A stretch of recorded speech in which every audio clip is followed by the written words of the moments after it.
scheduled time for all the heads of government, including your Prime Minister, to arrive here is 10:30 a.m. That's the time the escort will be. So it's only 10 past 9. 10 past 9. It's still very early. Still 1 hour before they come.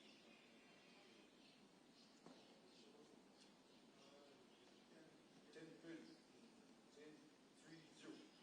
Okay. So can I come in this year, my Prime Minister? Yes. You can. It's up to you. You can go through the other entries. But so where would you drop him on? Here, right? Yeah. Then you'll go through here. Yeah. Take a left. Go straight down. Go to a tent. Hold a tent.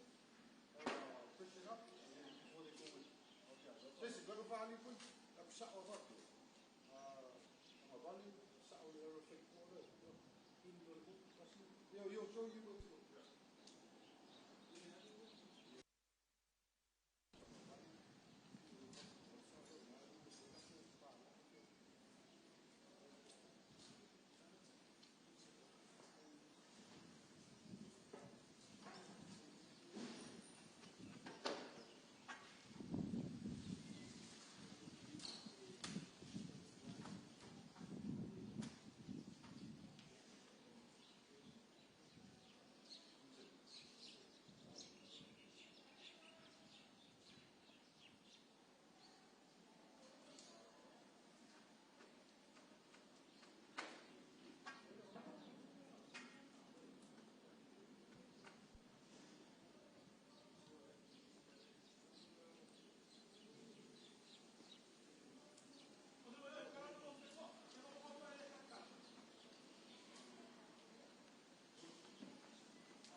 exactly. Maybe we won't end up using it, but But before tea.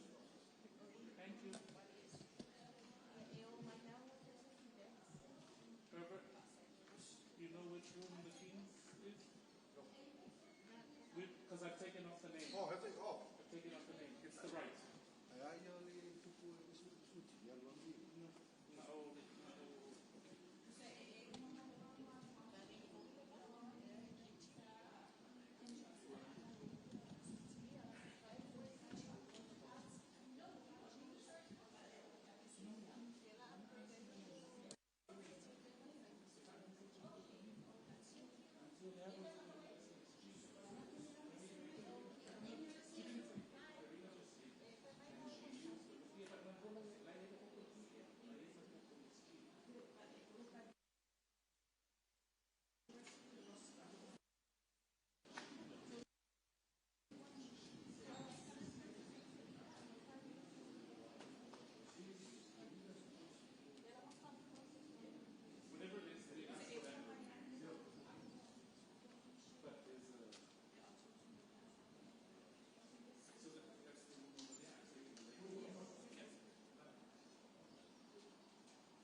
Excuse me, ladies and gentlemen. May I ask for the driver of vehicle 48639, Pamonmore av Tavale Favalu Ono Tolu Iva, Yemal Tavale O Fa Tolu Lima Tolu.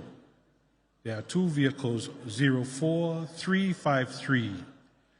Will the owners of those vehicles please remove your car? You are blocking the pathway for our VIPs. Will the drivers of 48639 and 04353 please remove your vehicle before we tow it? Pamulmole, av ta'vale o ta'vale nei, faina av ese o no poloka ai le awala, fai malanga mai ei nisi o tatou malo, malfalo lava. Thank you.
Tested 1 2, tested 1.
Excuse me, ladies and gentlemen. May I ask the driver of vehicle 48629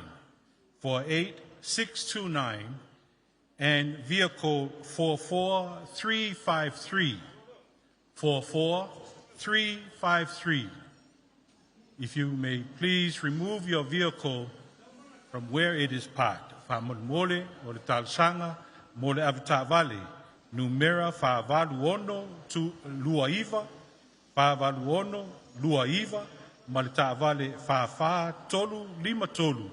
Pa mole, pe mwhaina ave ese o sāne nei, ia aile I ave sea e malu al malo, wha mole, o mātou whaasisilanga atu lea, ma le whaalo lava. Please remove your vehicle before we your car out of the premises. Thank you.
Me, Daniel.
tina ea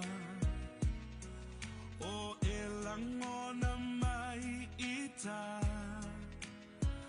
tafia fo'i atui le ainga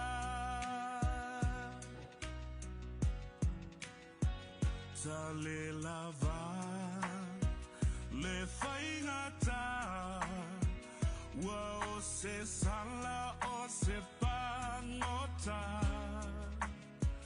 le fia va ai atui o fallinga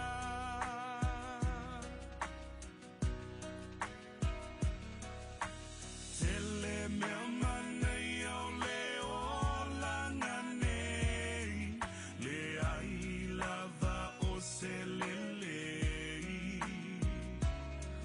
o fia fia na winga e se malasi ai lesu ya ai se tali tina tina ea o elangona mai ita tafia fo'i atui le ainga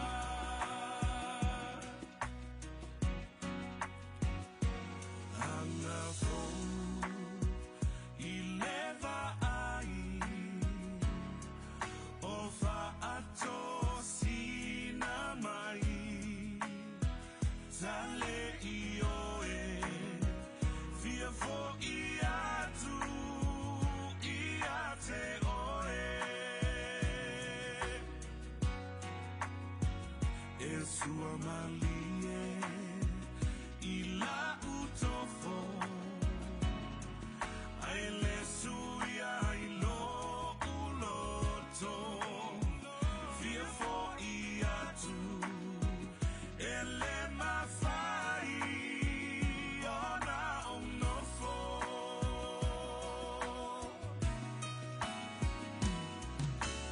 o anitu pe mani o atau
Yes,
receiving party. Thank you.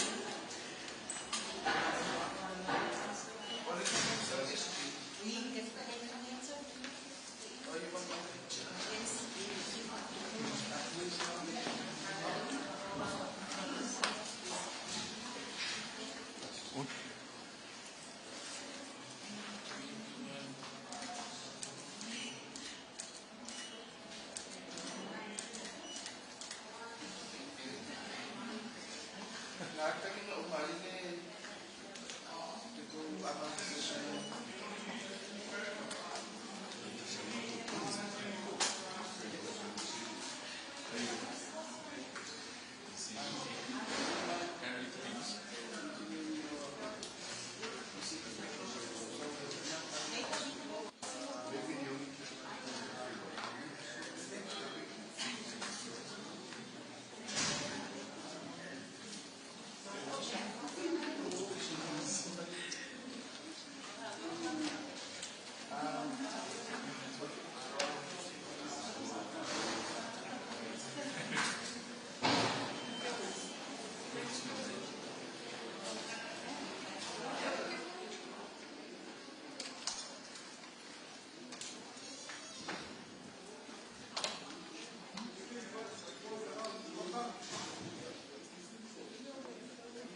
Fantastic. A good household.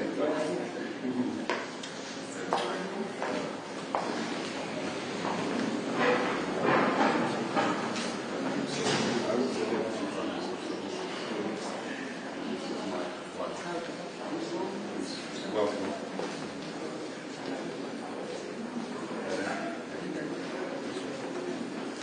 Good to see you.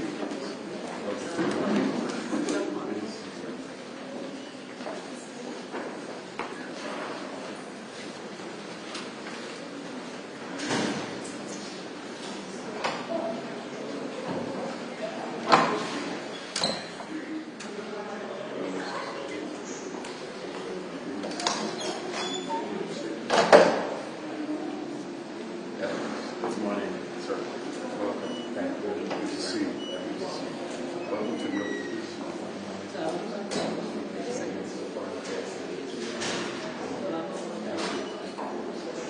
Please enjoy.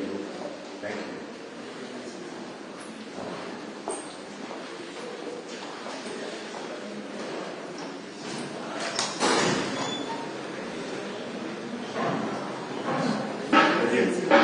Sir, welcome. This is called very open. You want to speak with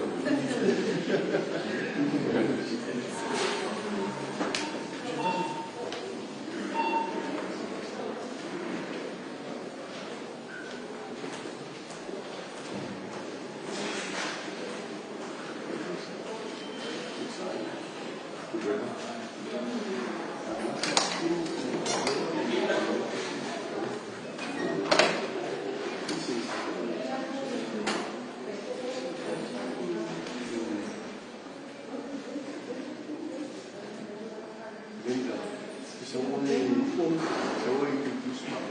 I want to introduce myself.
So I just want to know, so my delegation is Namibia, right?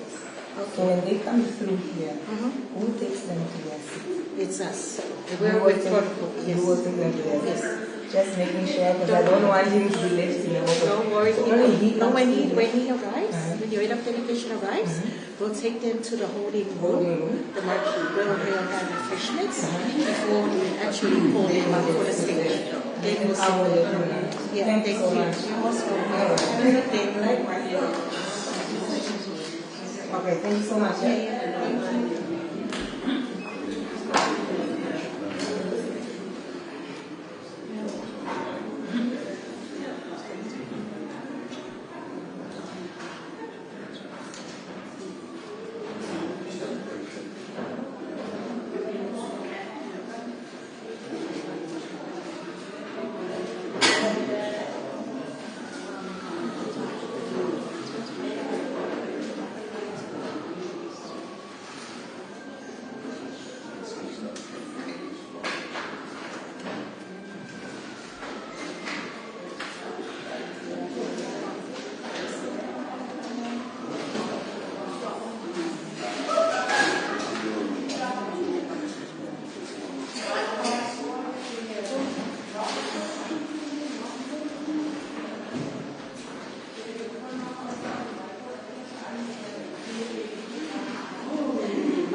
Make sure that we send through our apologies for the order.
Good to see you. Good morning.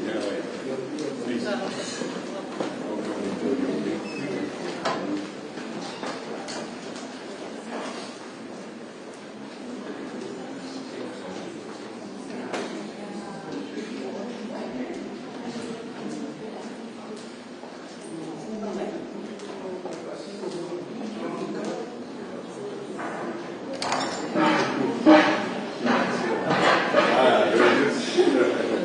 Good morning, sir. How are you?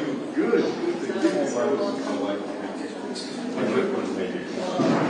Let's enjoy the morning, sir. We'll go to you.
Prime Minister annual convene, because we have this rulers conference. Well, today is the second day. It's a 2-day rulers conference. Today is last day, so just waiting for me. Enjoy your tea.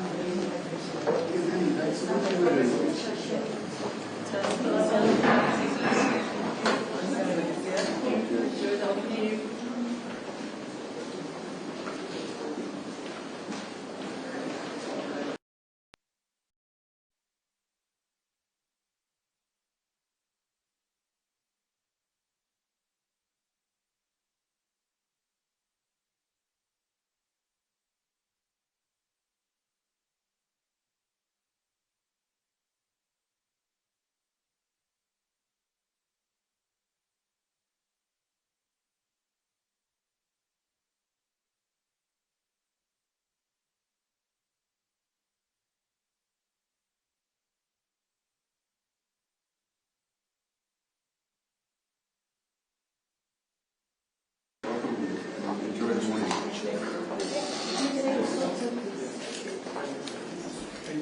It's very good.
Good to see you.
Good morning. Ben. Welcome. Pleasure. Sir, I'm the deputy prime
Good morning, sir.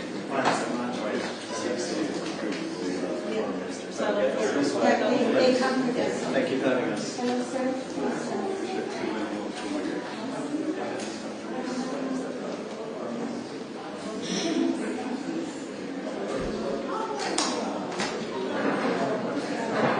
Good morning.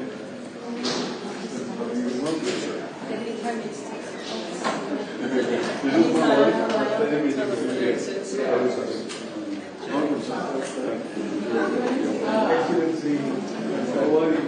I hope you have some rest. Yes. It was lovely to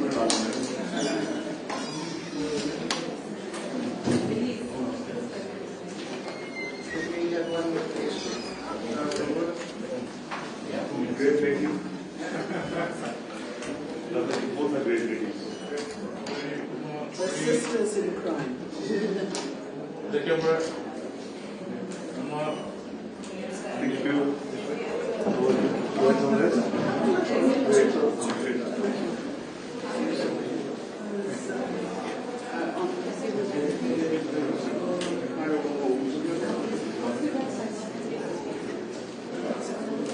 Oye, mo contact puri.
My two beautiful ladies, I brought a 10 beautiful ones today.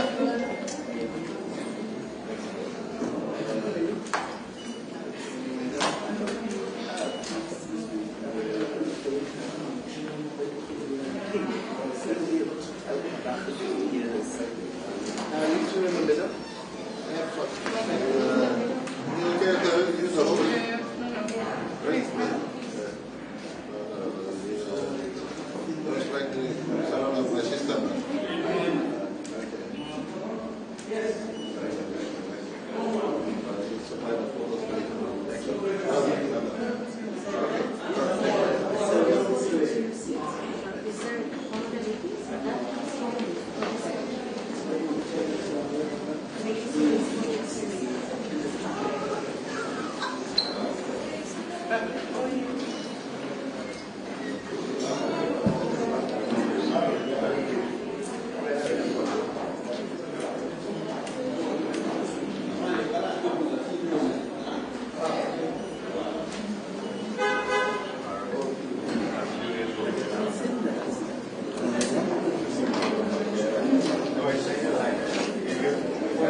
Finish.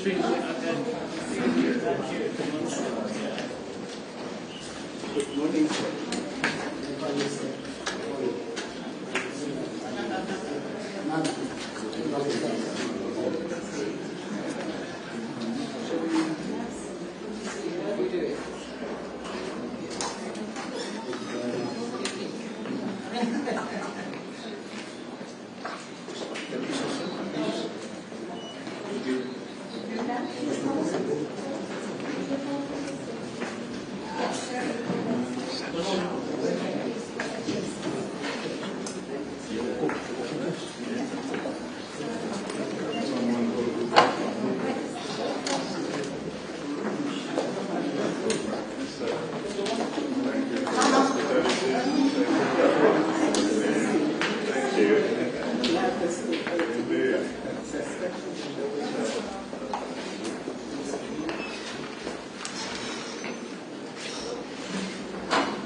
Trying to sneak past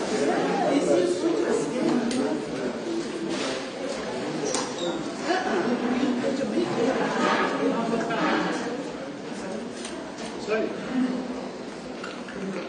So, hindi mo may ikabuhin.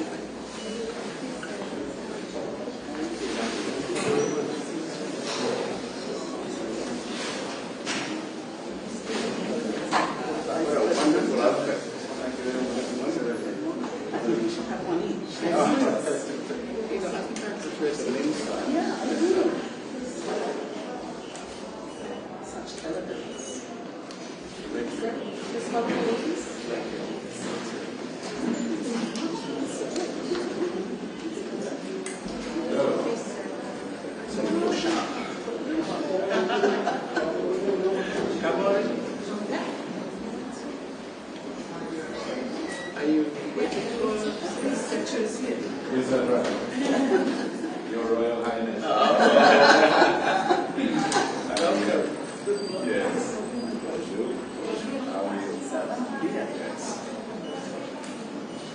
Good. How was yesterday?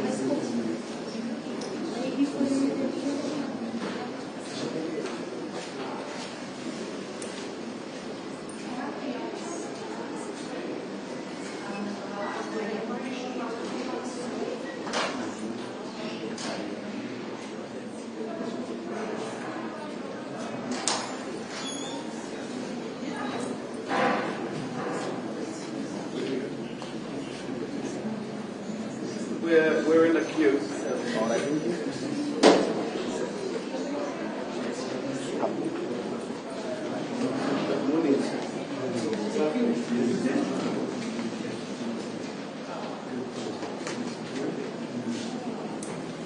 Very pleased to and I'm glad we're here in Mozambique because it's going through an interesting time.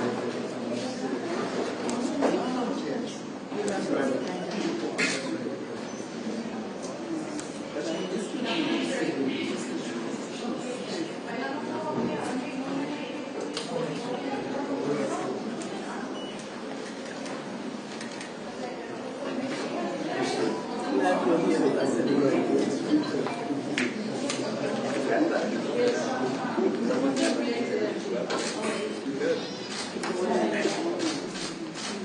Shall we have a ladies photo? Yes. This will be an historic photograph.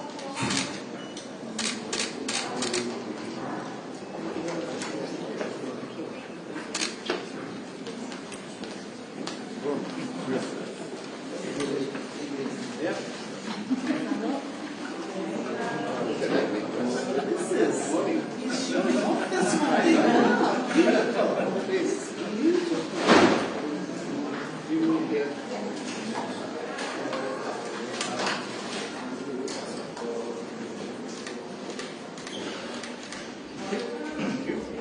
Nice. That's Center of humanity. Showing off now.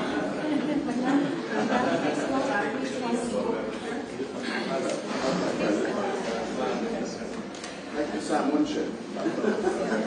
Hello there.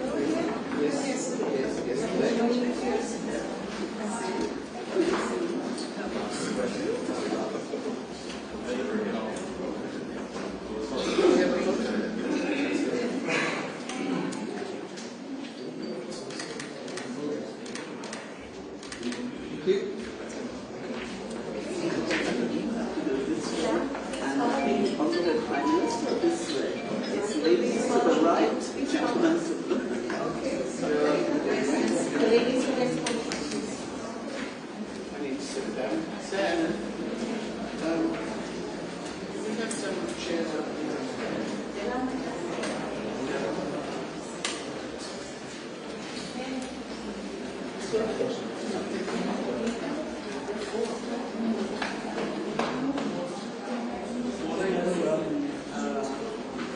The Prime Minister today was just passing Reparations and he's here in Russia. It's about so he can't come back for very much.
When you're sitting back.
Fantastic. I'll see you later.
Held in a pier.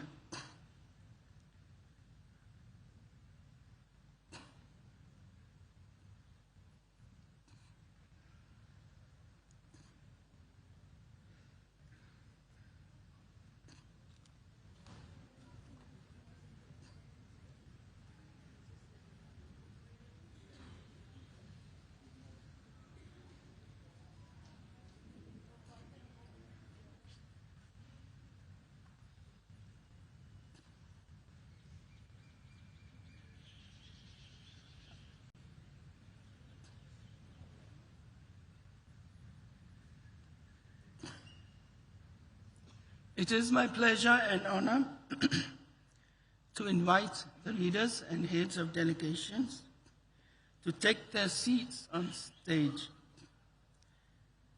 And first onto the stage, please welcome the High Commissioner to Fiji of Kiribati.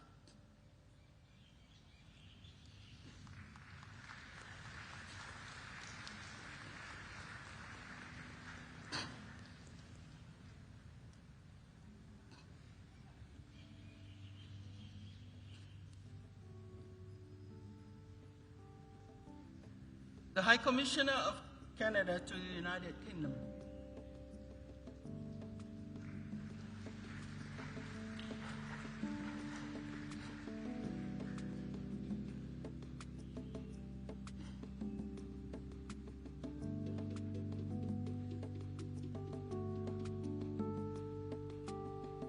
Secretary for Foreign Affairs of Mauritius.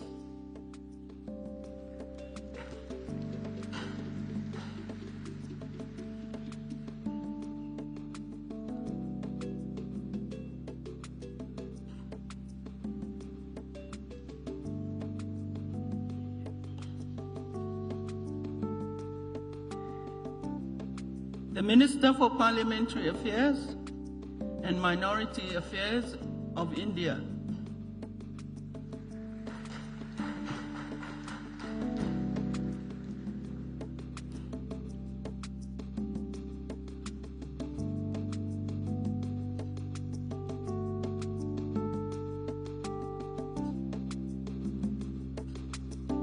The Ministry of Transport and Communications of Mozambique.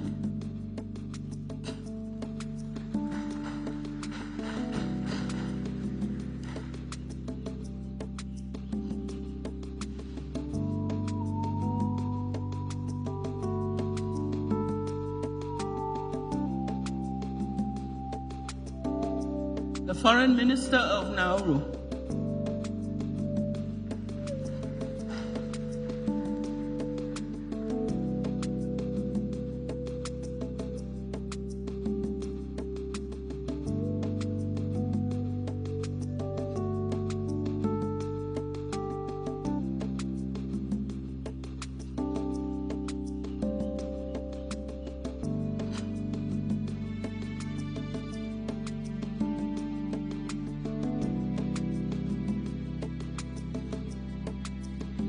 The Minister of Foreign Affairs of Zambia.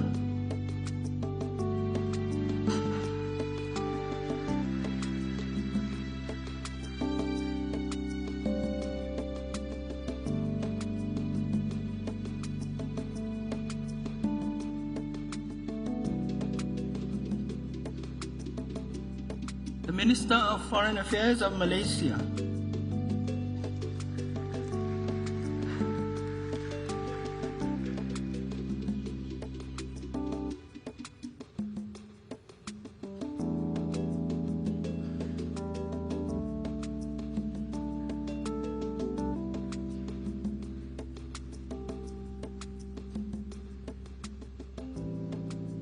The Minister of Foreign Affairs of St. Kitts and Nevis.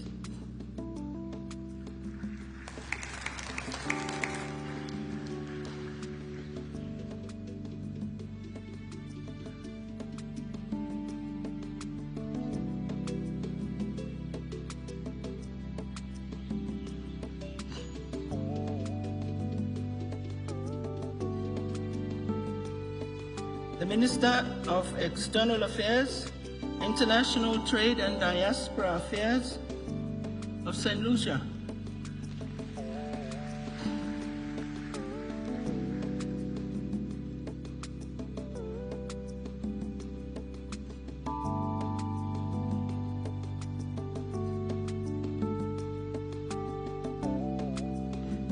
The Minister of Foreign Affairs, Trade and International Cooperation of Malawi.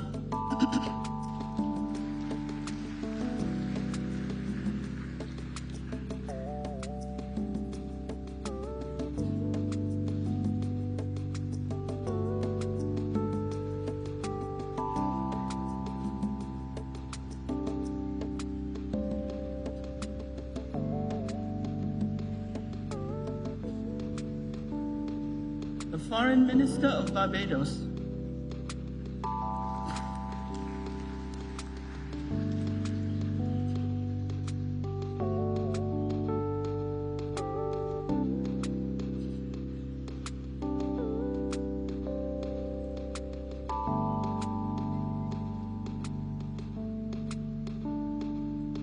The Minister of Foreign Affairs of the Solomon Islands.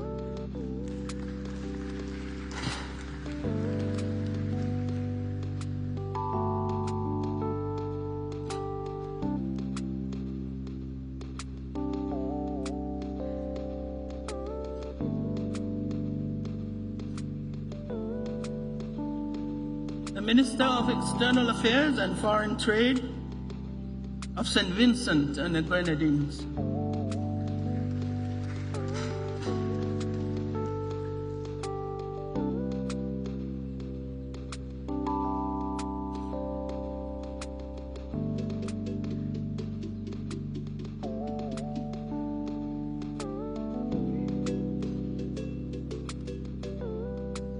the Minister of International Relations and Cooperation of Namibia,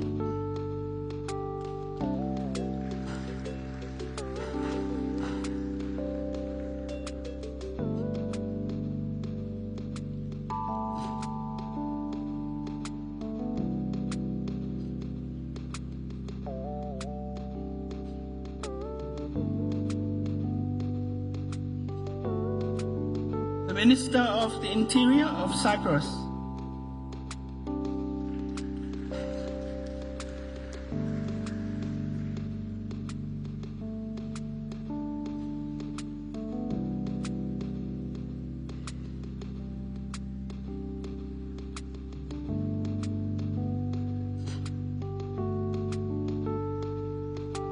High Commissioner to the United Kingdom of Botswana,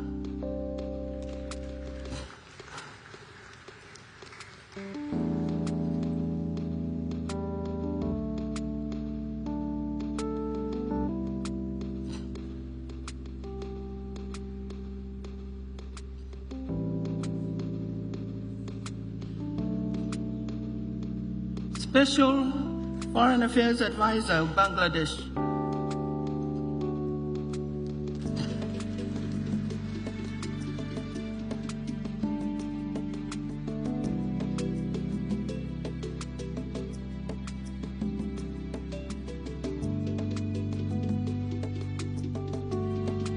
High Commissioner to the UK of Grenada,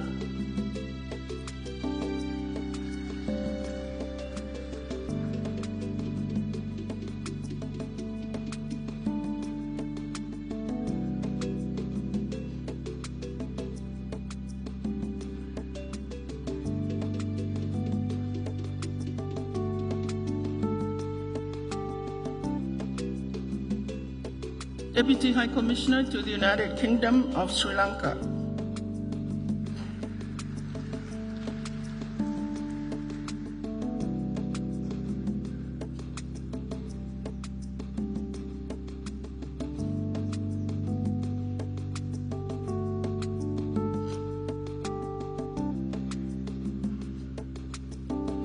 Foreign Minister of Belize,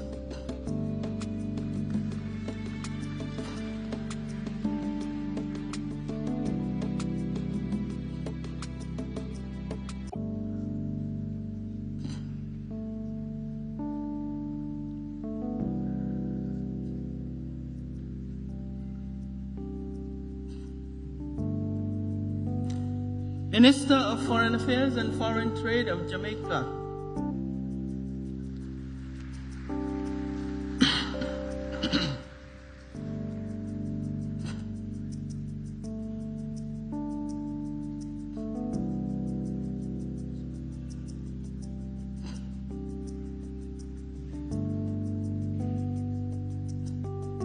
Prime Cabinet Secretary for Foreign Affairs of Kenya,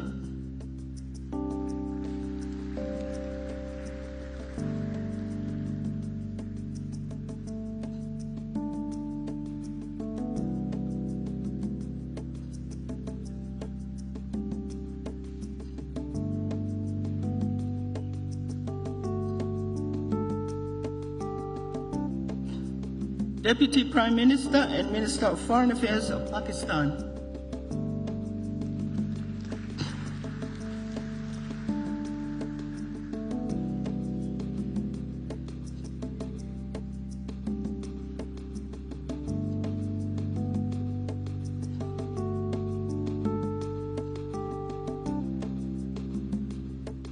the Vice President of Nigeria,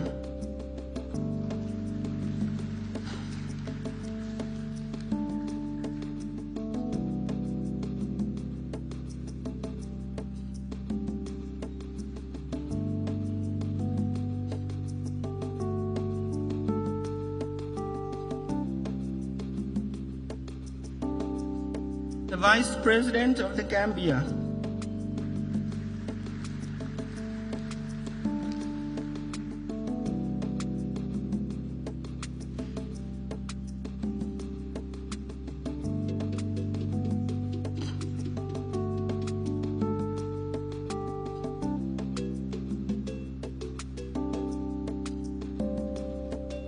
the Vice President of Seychelles,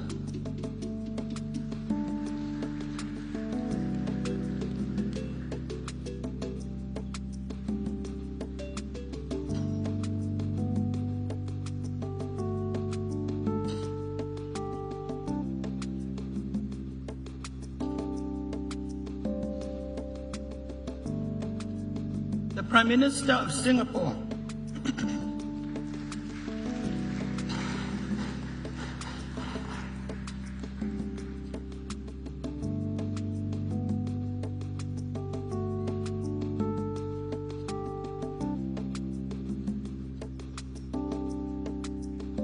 Prime Minister of Papua New Guinea,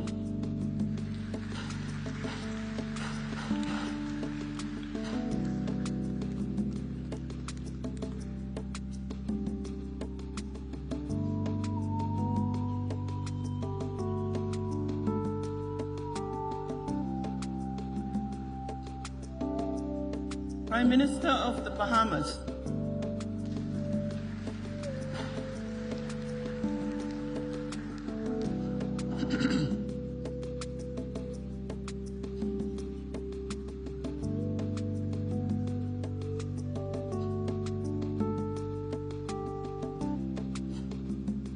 Prime Minister of the Kingdom of Tonga,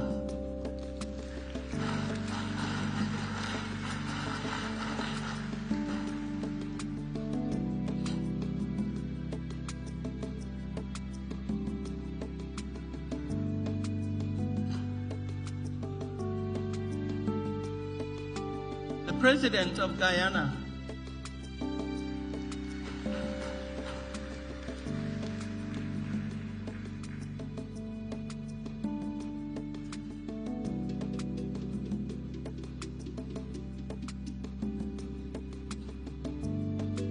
the Minister of Foreign Affairs and East African Cooperation of the United Republic of Tanzania,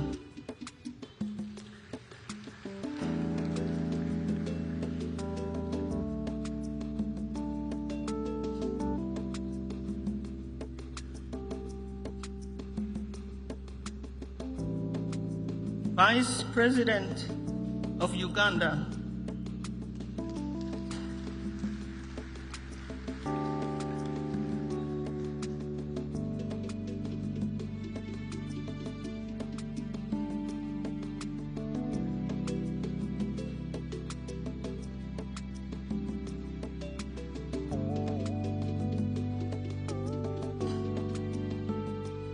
Deputy Minister of International Relations of South Africa,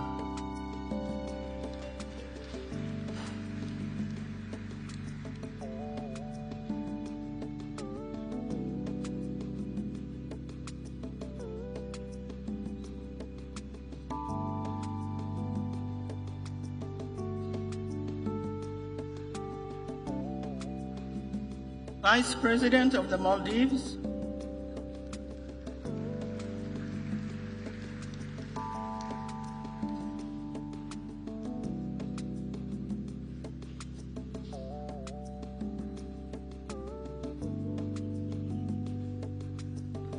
Deputy Prime Minister of Malta,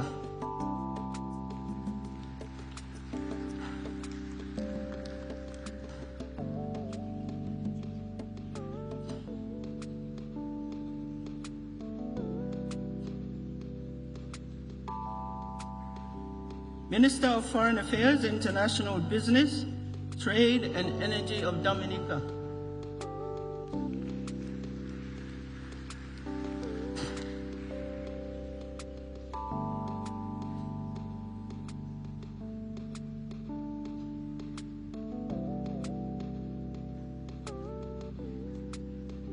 Second Minister of Foreign Affairs of Brunei Darussalam,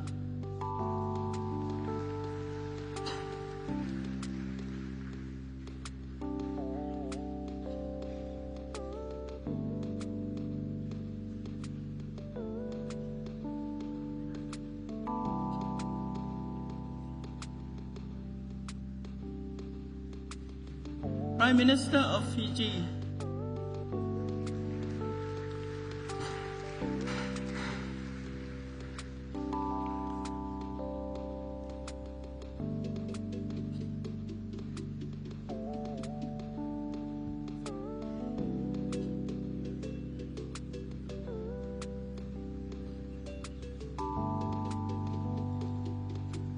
Prime Minister of Australia,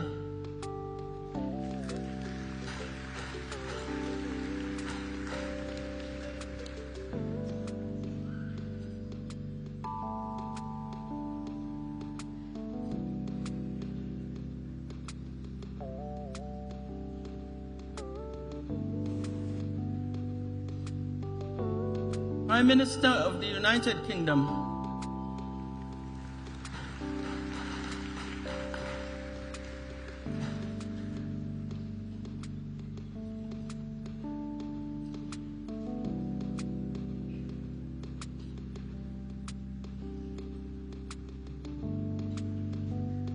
President of Ghana,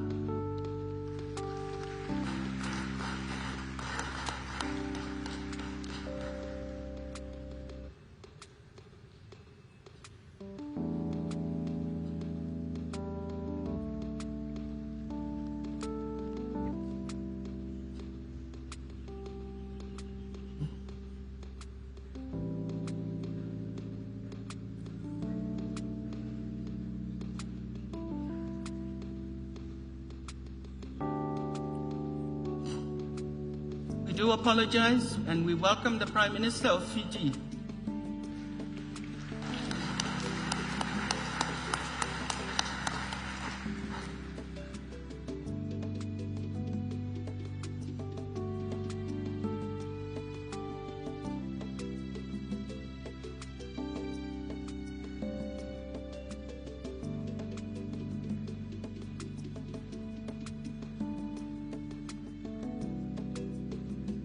The Prime Minister of Antigua and Barbuda,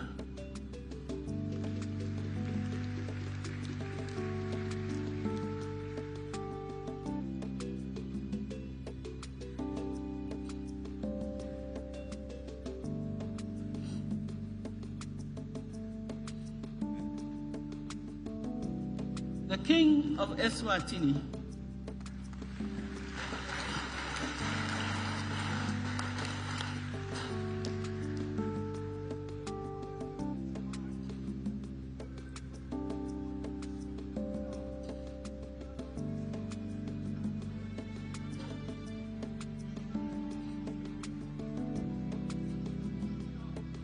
the Prime Minister of Togo,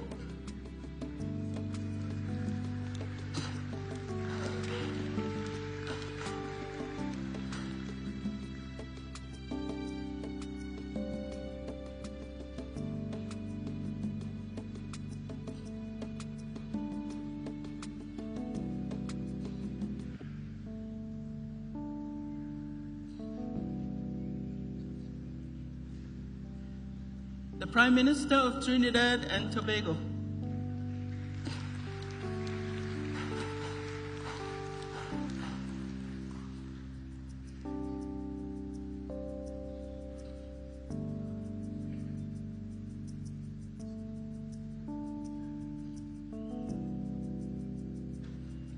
the President of Sierra Leone,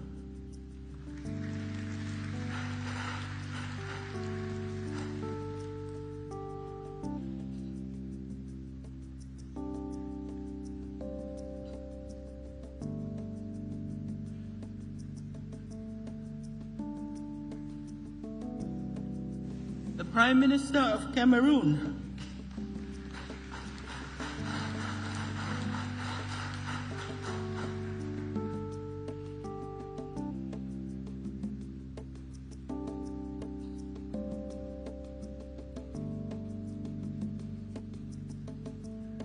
the Prime Minister of Lesotho,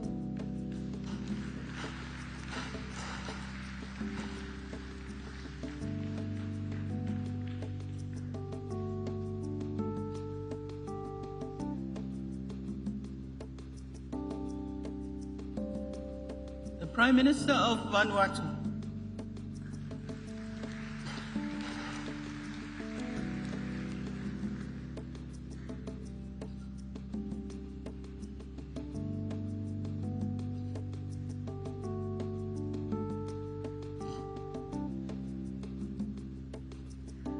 the Prime Minister of Tuvalu,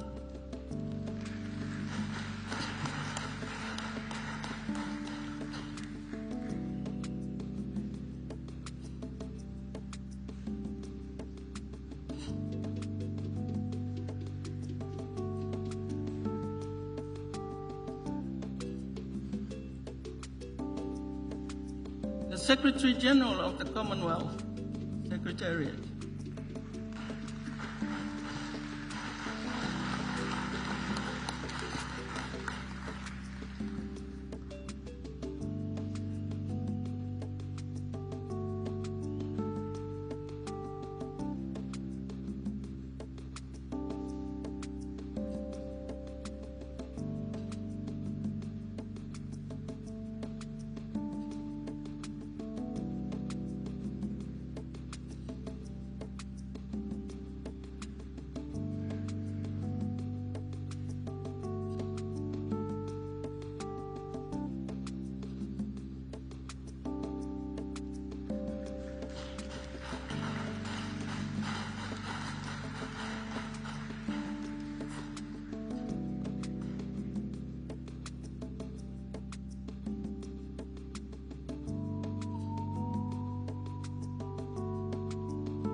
President of Rwanda.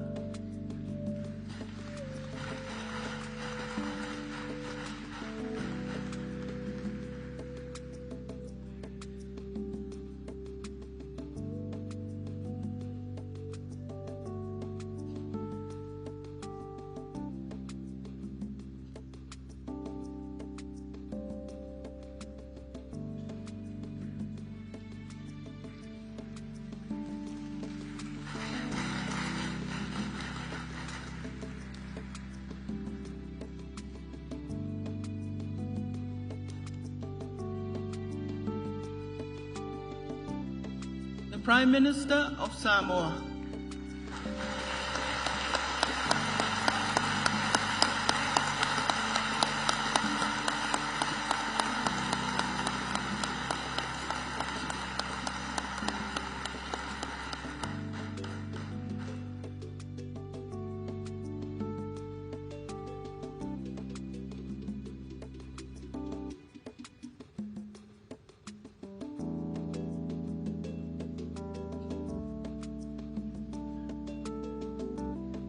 His Majesty, the King Charles III, Head of the Commonwealth.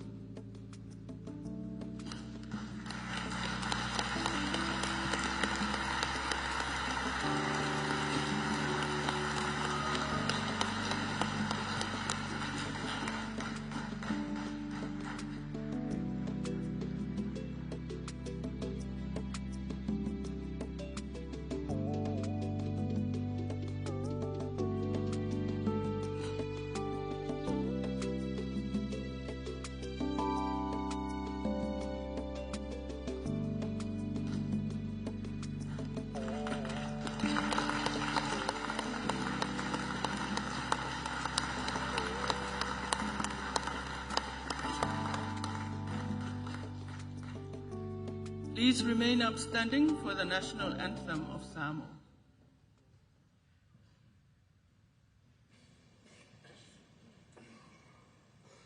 Samoa,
Your Majesties, Excellencies, distinguished guests, ladies and gentlemen, I am required to provide a short report on our preparations towards Chogm. Our long journey to the events of this week started when we announced our bid to host this meeting in Malta in 2015. This was formalized in London in Chogm 2018, and we were finally endorsed at the Chogm in Rwanda as hosts for Chogm 2024. The task force was appointed in March 2022, comprising senior-level public servants under the chairmanship of the Prime Minister. 14 subcommittees were set up to ensure the commitments of the Blue Book were satisfied. We worked on the premise that no new facilities would be built, but provided with good makeovers. This was our response to being resilient. We made it, and we are here to celebrate that with all of you. We pay tribute to the development partners that have worked alongside with us in our long journey to ensure that we started and ended our journey well. We also recognized the contributions and support from our small but dedicated private sector. We pay tribute to our Blue Pacific region for their support and contributions through new regional initiatives in areas where we were short of resources. And our communities are to be congratulated for their voluntary efforts to ensure that Samoa presents itself well to our Commonwealth family. We also thank the ComSec for their advice and guidance. And finally, I wish to acknowledge the dedication of our public service for the exemplary teamwork. And we thank everyone who have kept us in their prayers throughout the long 18 months. Thank you very much.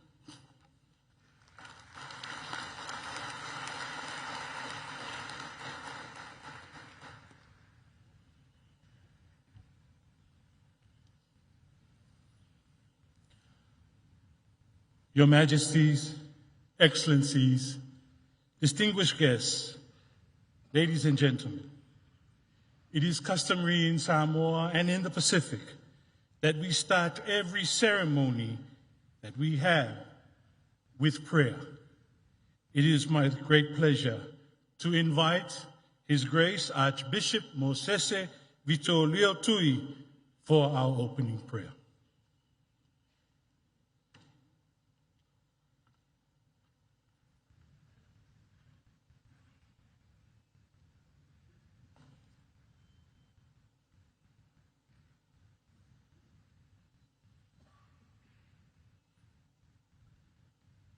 In the name of the Father, the Son, and the Holy Spirit.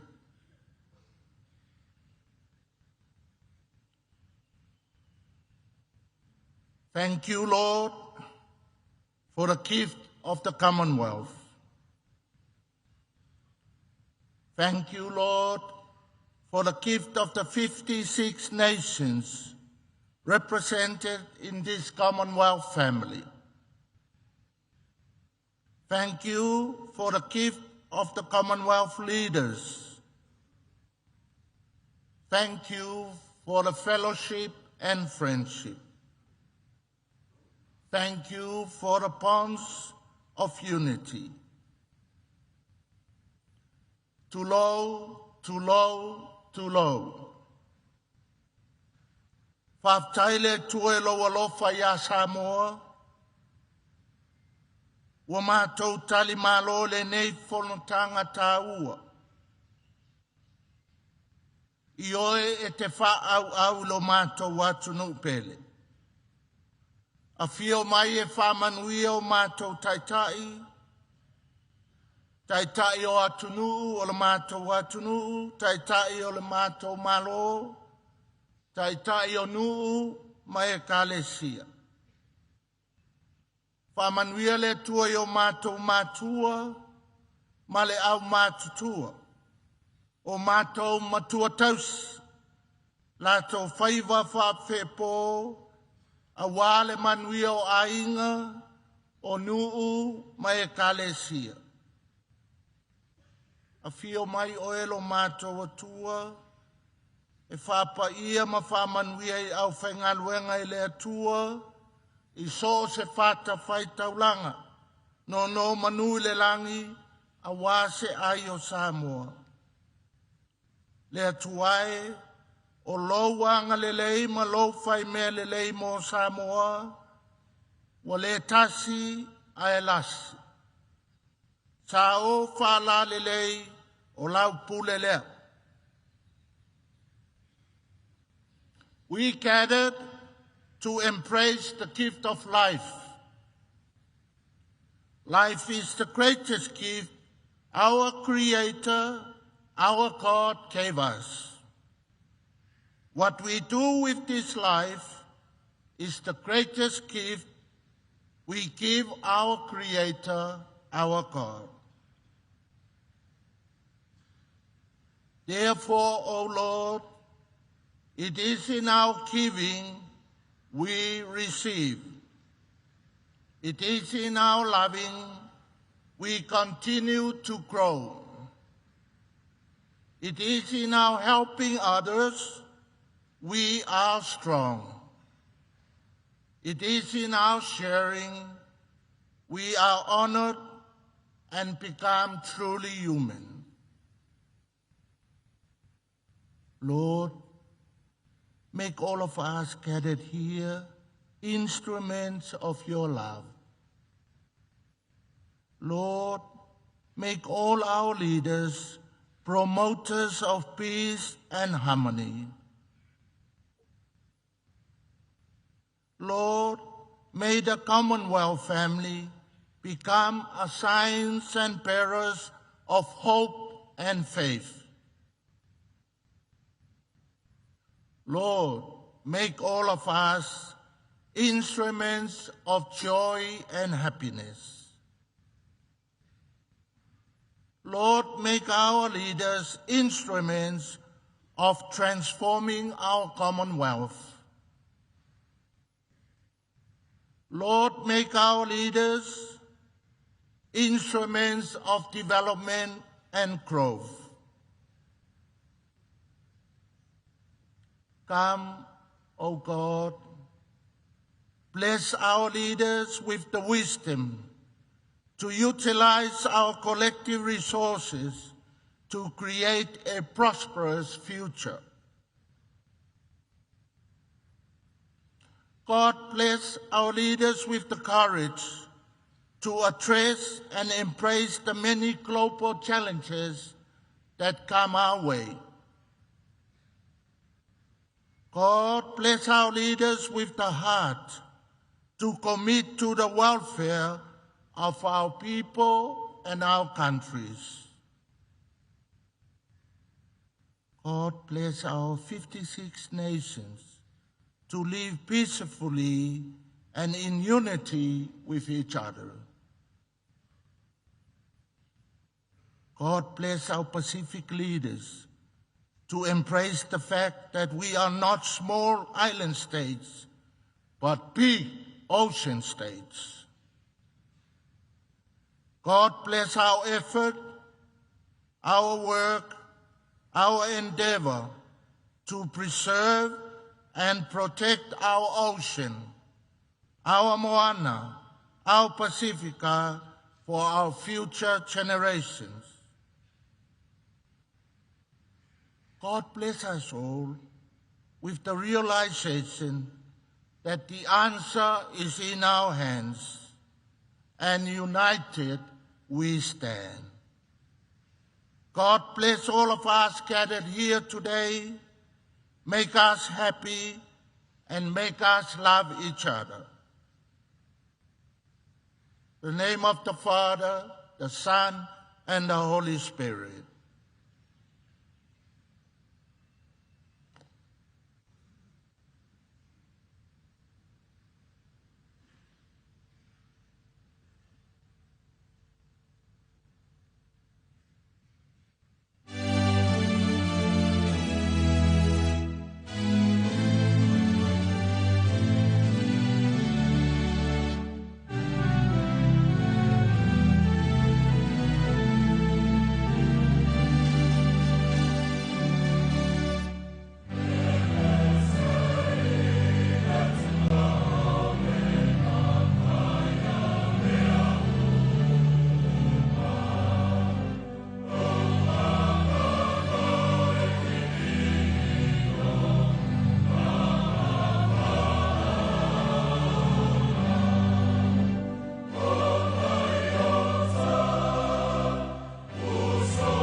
I thank the Archbishop, His Grace, Moses Vittorio Tui, for the blessing of this gathering.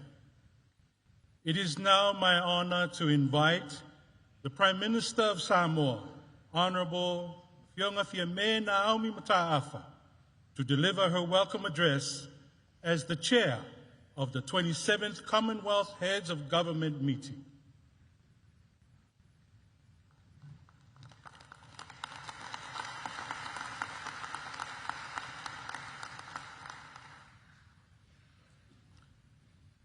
Your Grace, Archbishop Moses Vittorio Tui, Your Majesties, Your Highnesses, the Commonwealth Secretary General, Your Excellencies, distinguished guests, ladies and gentlemen. The people of Samoa have been eagerly awaiting your arrival. The leaders and delegates of Chogm 2024.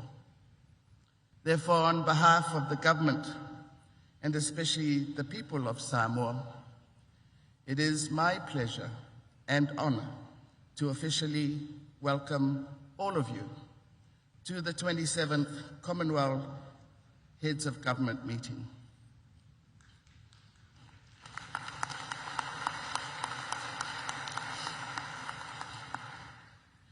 This is a historic first to be hosted by a small island state in the Blue Pacific continent.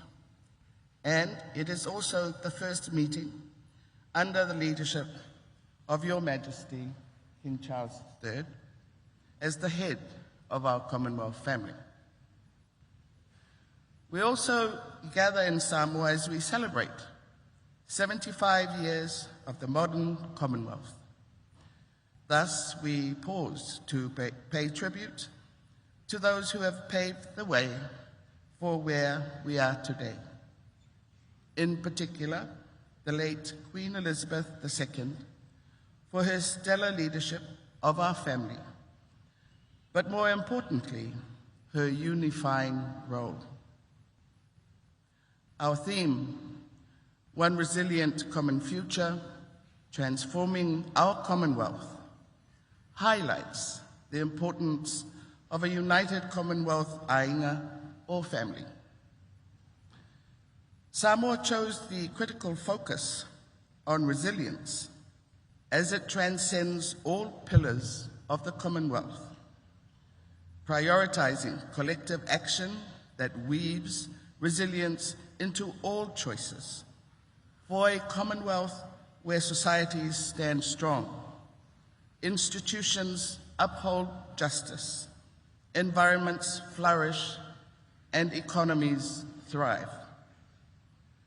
The Whasamoa, or Samoan way of life, exemplifies collective responsibility, encapsulating values such as respect, dignity, love, protection, and service. This ethos aligns with the principles of the Commonwealth Charter, uniting the Commonwealth ainga of 56 nations, representing 1/3 of the global population. When we speak of a Commonwealth family or ainga, you will note that our choice of theme and policy focus centers on the criticality of family to community and country. As we say in Samoa, ole ainga, ole anu fale, o whioanga. The ainga is the core and essence of communities and organizations. This family of nations, diverse in size and development status, if we focus on what unites us, our people will remain resilient. We share common beliefs and values where every member's contribution is significant. Our decision to invite only one special guest from our neighbor and kin, American Samoa, demonstrates the value we give to family or ainga. Over the years, we have established a framework called Atua Samoa, or the Samoans Together, by which the two countries, though governed under different administrations, meet annually to discuss areas of shared priorities and mutual benefit. The leaders of our Commonwealth ainga meet every 2 years to deliberate on how to better the lives of our citizens and I hope we will move closer to this goal through our deliberations this week. What really defines our Commonwealth family are the values enshrined in the Commonwealth Charter and the commitment to good governance, the rule of law, and the protection of rights. The Commonwealth has been a constant in Samoa's journey as an independent nation, partnering to promote and advance shared goals of development, democracy, human rights, freedom, and peace. They stood with us when we went through our constitutional crisis in 2021.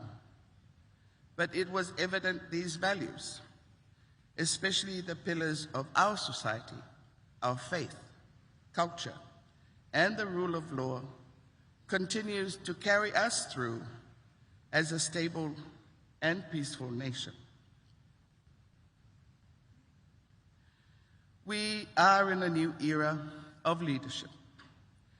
The Commonwealth we need is on the front lines of global challenges, and our strength lies in spotlighting issues that might otherwise be overlooked. The hosting of Chogm 2024 in the Pacific is a great opportunity for all to experience our lived reality, especially with climate change. It is the greatest threat to the survival and security of our Pacific people. Samoa, the first independent state in the Pacific, is a key advocate of ambitious climate action in order to keep the promise of 1.5 degrees. We have a youthful population. Many of them are on migration journeys under labour mobility schemes. We are not on track for some of our SDGs, but we are working at pace, commensurate with available resources and strengthened cultural safety nets. We contribute to United Nations peacekeeping, but we have no military. We know that where there is no peace, there will be no prosperity. Your Majesties, Excellencies, ladies and gentlemen, in passing the leadership torch from Rwanda to Samoa, we have inherited a legacy of reconciliation of division, bold leadership, and stewardship in maximizing the use of resources in order to harness potential from every man, woman, and child. We thank Rwanda for their leadership lessons we have learned from their experience to guide us in our journey over the next 2 years. We also laud the excellent and passionate leadership of the Right Honourable Patricia Scotland, a true champion of small island states and a friend of Samoa. Finally, you are all invited to reduce the Chogm carbon footprint from air travel emissions and create a Chogm lowland forest as part of the Vailima Botanical Garden, where all countries have been allocated space to plant one of our native species and kickstart Samoa's national carbon offset program. Many of you could not stop talking about how far Samoa was. All we have to say is, welcome to our reality. Now you know the lengths we as Pacific people will go to tell our story, to defend our positions, but more importantly, to protect our people, our land, and our way of life. Your being here already makes it a successful Chogm in Samoa. May we wish you safe journeys home when you return, and I am confident that you will take a piece of our beautiful Samoa with you. Thank you for coming. God bless you. Soifu.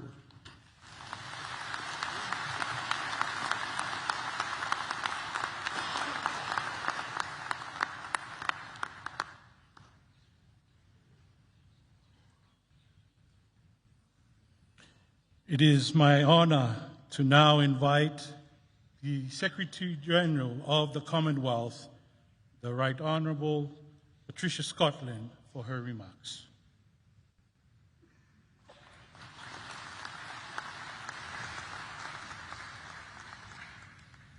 Your Grace, Your Majesties, Your Excellencies, Honourable Ministers, partners, colleagues, friends, fellow citizens of our beloved Commonwealth. As the torch passes from the land of 1,000 hills and the tender, and I must say loving, care of our outgoing chair in office, President Paul Kagame, to the guardianship of the big blue Pacific, I want to take this opportunity to thank him on behalf of our whole family for his skillful stewardship and the generosity of his government and the people of Rwanda.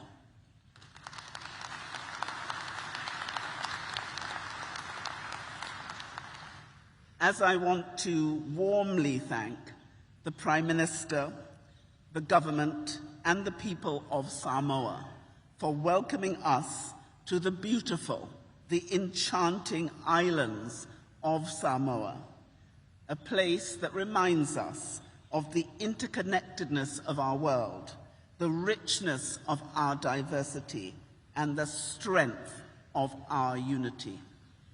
I've spoken to so many in the last few days, and I wonder how many overstayers the Prime Minister will now have, because everybody is saying they have found their village where they belong.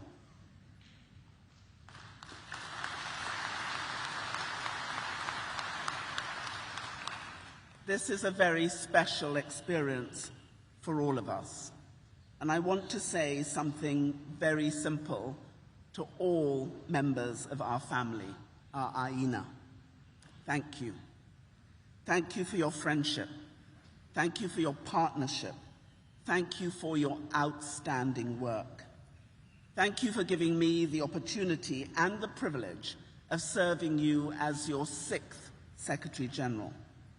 We have been through a lot, and I'm proud of what we have achieved. In April 2016, I stood before the people of the Commonwealth for the first time and shared our collective hope and determination, shaped by our Commonwealth Charter and the historic global agreements on climate change and sustainable development reached the previous year. The goals of those agreements remain our goals today as we strive for ever greater resilience, with our young people at our very heart. Together, with clear-eyed, decisive, and effective reform, we have turned the tide. Our working practices are smart, digitalized, agile, and responsive. Our ability to bring people and nations together stronger than ever. And our program of practical support and assistance for all our member states is broader, more comprehensive, and more impactful now than at any time in our 75-year history. Upon the strong foundation of reform, every one of the promises I made to you on taking office has been delivered. every mandate enacted, every request for support responded to. A smart, modern, confident Commonwealth restored as an influential and indispensable force for good in our world. We have delivered this together in the face of immense and unprecedented and unpredictable challenges which have shaped the experience of the last 8 years. The gravity, scale, and complexity of these challenges cannot be underestimated. The profound intensification of our economic challenges, fueled by destabilizing global conflict and a devastating pandemic which shut down our nations and claimed the lives of more than 1.3 million of our Commonwealth brothers and sisters. The accelerating impacts of climate change and ecological breakdown, causing more frequent and devastating disasters, destroying lives and livelihoods, threatening years of hard-won progress. Mounting pressure on the process, culture, and institutions of democracy. These crises have interconnected, entwined, and worsened one another, amplifying existing inequalities, spreading instability, and bringing forward to the tipping point for conflict. And they underline the essential paradox of the world today. At the same time, more connected and fuller of opportunity than at any other time in human history, yet more fragmented, complex, dangerous than any of us can remember. This reality insists that we are dependent upon each other.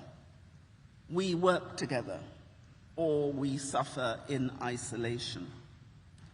It is this togetherness that the real strength and value of the Commonwealth Aina can be found. For 75 years, we have demonstrated an unparalleled ability to confound the painful history which brought us together and sit together as equals. For 75 years, when faced with some of the history's gravest challenges, we have stood tall when it mattered most. We have kept our connections strong, and as a result, in a changing world, we can defend our shared values and advance our shared interests with clarity and purpose. This is not simply a point of principle. It makes a practical difference to our member states. In the last 8 years, we have done so much. The Blue Charter, the Living Lands Charter, the common sensing, the issues in relation to our connectivity. We now have an inter-Commonwealth trade which is expected to reach 1 trillion by 2026, 2 trillion by 2030. And intra-Commonwealth investment has tripled since I took office in 2016. Our young people have been put at the heart of our decision-making, and the Youth Development Index has been a gift from the Commonwealth to the world, now an essential tool in enhancing opportunities. Our Commonwealth Says No More campaign to end violence against women and girls, the work on making government effective, our partnerships, our innovation, our artificial intelligence work, all of that in the last 8 years. Together with working across 27 countries with the quiet but essential preventative diplomacy which diffuses tension, prevents conflict, and builds peace. This is just a snapshot of what we have achieved together. But it all comes down to one word, our theme here in Samoa, resilience. A resilient Commonwealth, rooted in and fueled by a technological revolution which I have been absolutely determined to help our member states understand, master, and harness. The comprehensive Chogm 2024 SDG, Digital, AI, Green Energy Performance Analysis Report for our 56 countries will provide us with a baseline for action. How we approach this revolution will determine the difference between our future success or failure. The challenge is how. Data is not and cannot be all. The answer is people. The answer always is our people. The contribution that each of our members make as leaders are able to make, the capacity of our governments, the governments led by the leaders who sit on this platform, wonderful leaders, to use the data to liberate the ingenuity, the imagination, and the potential of our citizens, the citizens you serve, and our capacity as a Commonwealth to serve you and one another. That single word, service, is our defining characteristic. In 1947, before she became Queen, at the dawn of a new age, Her late Majesty Queen Elizabeth II, who served us all for so long as head of the Commonwealth, with duty and distinction, said this: "If we all go forward together with an unwavering faith, a high courage, and a quiet heart, we shall be able to make of this ancient Commonwealth, which we all love so dearly, an even grander thing. More free, more prosperous, more happy, and a more powerful influence for the world, for good in the world." In the same speech, Her Majesty vowed to devote her whole life, whether it be long or short, to our service. She fulfilled that vow. And as we remember her today, we welcome with joy His Majesty King Charles III to his first Chogm as head of our Commonwealth family.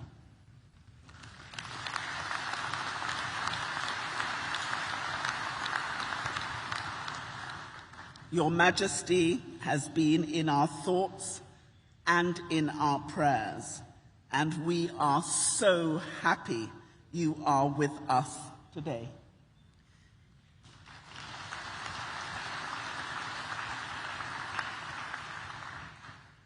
We take heart from the strength of Your Majesty's commitment and from the wisdom and optimism of your advice when you describe the modern Commonwealth's near boundless potential as a force for good in the world, which, you said, demands our highest ambition.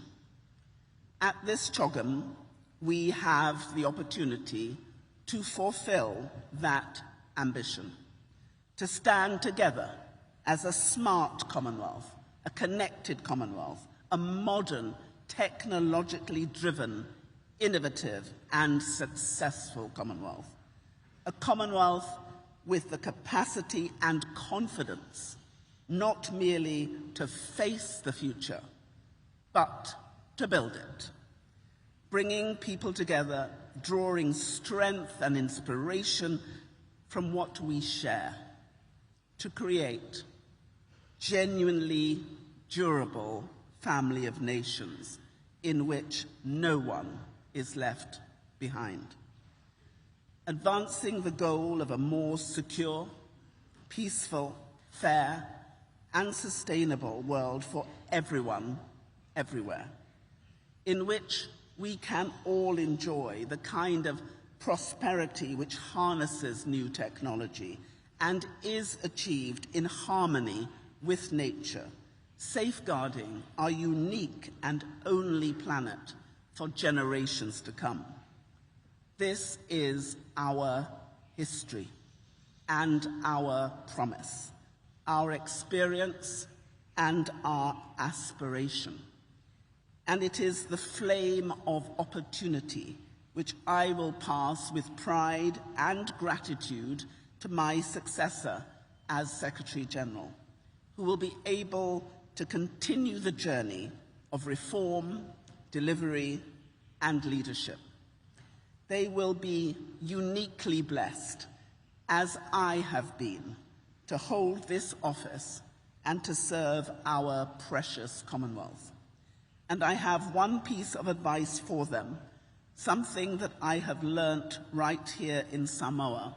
And every Samoan and my dear beloved sister, the Prime Minister, will have to forgive me because my intonation is terrible. So maybe you'll say it with me. Oli ali ai li puli oli taitau, which I think should have said, the path to leadership is service. I am immensely grateful to heads of government for the faith they placed in me in Malta in 2015 and again in Kigali in 2022. I am grateful for the friendship, the partnership, and the contributions of every member state and every member of our Secretariat. To work with and serve you all has been the greatest privilege of my life. I will stand with you all as you continue to strive together in restless and practical pursuit of the global common good. And I thank you and ask God to bless each of you.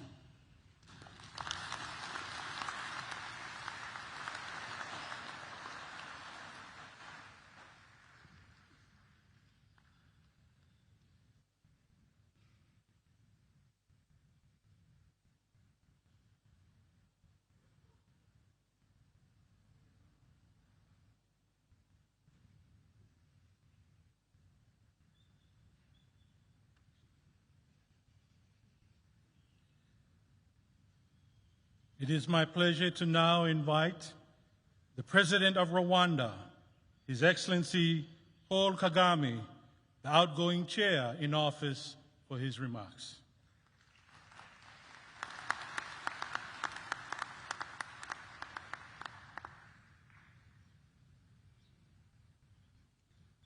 Your Majesties, Your Highness, the Head of State of Samoa, Prime Minister of Samoa, Excellencies, Secretary General, distinguished ladies and gentlemen. I'm very pleased to join you for the 2024 Commonwealth Heads of Government meeting. To the government and the people of Samoa, our host, I thank you for the warm welcome and hospitality. It has been a great honor for Rwanda to serve as chair in office for the past 2 years. I congratulate Prime Minister Fiame Naomi Matafa and wish you every success as chair.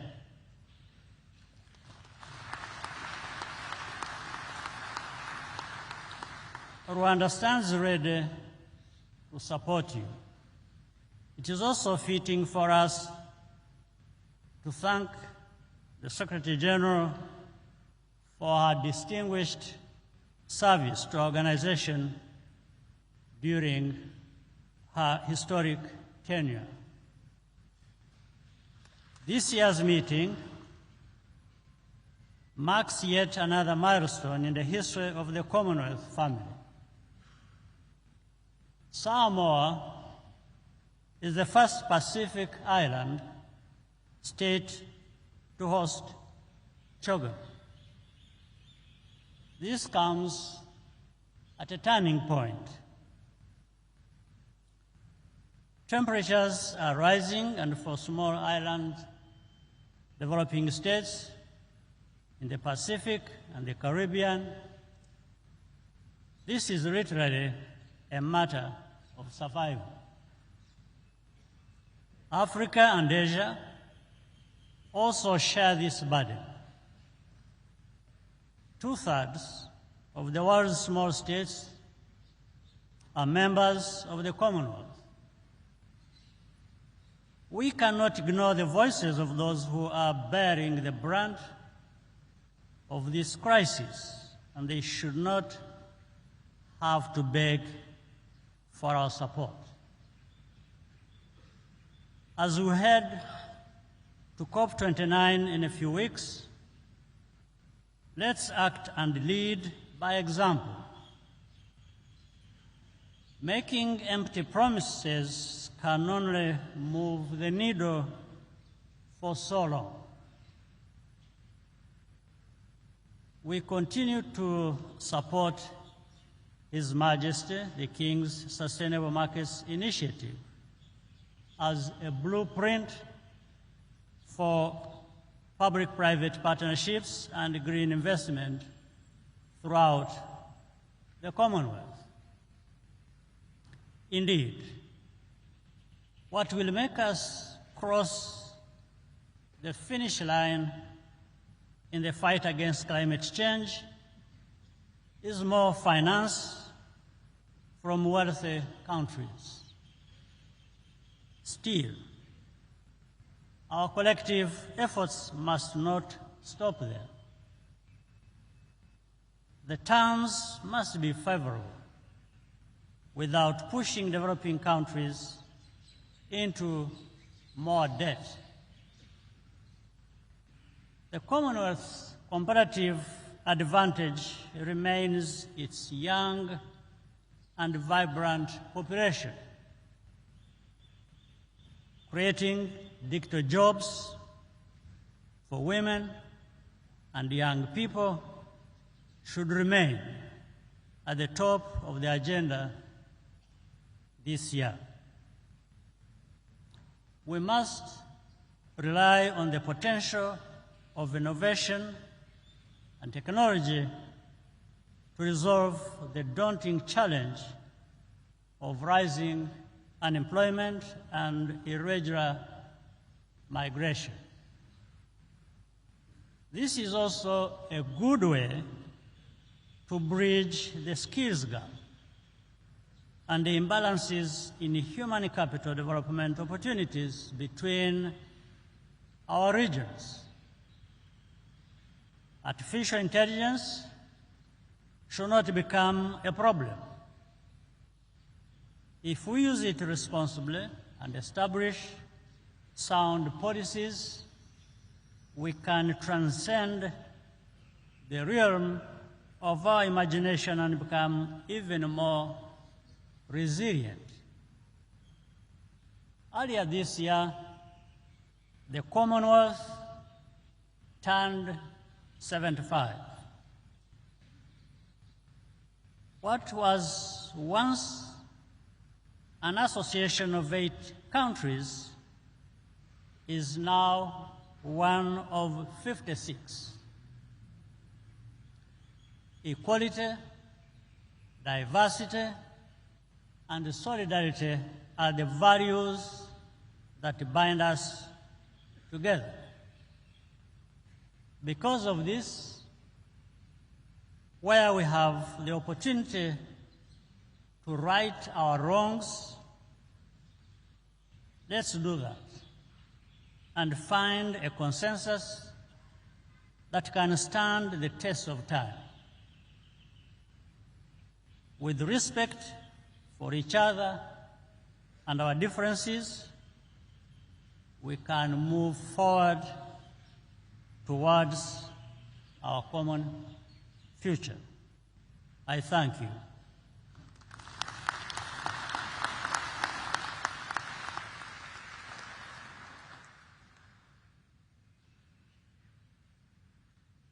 It is now my distinguished honor to welcome the head of the Commonwealth, His Majesty the King Charles III, to address us.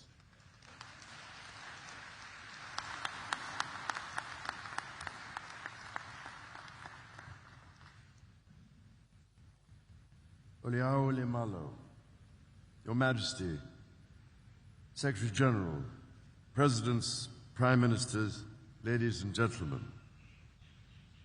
Since this is the first occasion on which I find myself attending this gathering of our family of nations as head of the Commonwealth, it gives my wife and myself enormous pleasure and pride to be with you for this 27th Commonwealth Heads of Government meeting. I would particularly like to thank the government and people of Samoa for your warm-hearted hospitality and for showing us all the island way, which I recall so fondly ever since I first visited the Pacific region almost 6 decades ago. The Commonwealth mattered a great deal to my dear mother, the late Queen. Her commitment to you all, as that of my grandfather, King George VI, before her, is one which has helped to shape my own life for as long as I can remember. Since my first visit to Malta, aged just 5, in 1954, I have traveled to almost every corner of the Commonwealth. I have met remarkable people in every conceivable walk of life and learned a great deal from so many proud cultures and traditions. All of this has given me an unshakable faith in the special nature of our Commonwealth and the extraordinary value it holds. This is a family, or ainga, as our Samoan hosts would say, of countries, of organizations, and of people. All nations are equal in this unique and voluntary association. This year, as you all know, is the 75th anniversary of the Commonwealth, and incidentally, shortly to be my 76th. And throughout that time, we have committed ourselves to developing free and democratic societies and promoting peace and prosperity for all. This endeavor underpins how we understand and tackle contemporary and emerging challenges, rooted in our shared belief in the rule of law and an international order where every nation has a voice. Together, we represent a third of humanity, with all the splendidly diverse complexity that this entails. And yet, we know and understand each other such that we can discuss the most challenging issues with openness and respect. At a time of heightened global tensions, of horrifying conflict and challenges of the greatest magnitude, it seems to me that these connections between us are more precious than ever. Together we are wiser, stronger, and more able to respond to the demands of our time. That said, our cohesion requires that we acknowledge where we have come from. I understand from listening to people across the Commonwealth how the most painful aspects of our past continue to resonate. It is vital, therefore, that we understand our history to guide us to make the right choices in the future. where inequalities exist, for example, in access to opportunity, to education, to skills training, to employment, to health, and to a planet in whose climate our human race can both survive and thrive, we must find the right ways and the right language to address them. As we look around the world and consider its many deeply concerning challenges, let us choose within our Commonwealth family the language of community and respect, and reject the language of division. None of us can change the past, but we can commit with all our hearts to learning its lessons and to finding creative ways to right inequalities that endure. Nothing, it seems to me, would do so more decisively than to champion the principle that our Commonwealth is one of genuine opportunity for all. This principle has guided so much that I have sought to do throughout my life. In the United Kingdom and around the Commonwealth, I have tried, in whatever way I can, to foster opportunity, particularly for young people and for those whose voices might not otherwise be heard. That is why, when we met in Malta nearly a decade ago, I asked the then Prince's Trust, now the King's Trust, which is shortly to celebrate its 50th anniversary, to expand its work internationally and across the Commonwealth. I'm delighted that the King's Trust International will next year be celebrating its 10th birthday, and that with local partners, its important work has already reached over 100,000 young people in this time. In this spirit, and following the conversations with the many leaders of island states gathered here, I asked the Association of Commonwealth Universities and its numerous members to consider the vital issue of access to education. I am delighted, therefore, by the offer to launch a new Commonwealth Fellowship program for students from the small island states to build skills that will underpin a resilient future, such as in nursing, teaching, engineering, and the green transition. A further urgent challenge, and one that conditions all other challenges, as I've done my best to emphasize for many years, is the existential threat of climate change. I've spoken with many of you in the recent past, and I now find that climate change is raised as a primary concern, again and again. We are well past believing it is a problem for the future, since it is already undermining the development gains we have long fought for. This year alone, we have seen terrifying storms in the Caribbean, devastating flooding in East Africa, and catastrophic wildfires in Canada. Lives, livelihoods, and human rights are at risk across the Commonwealth.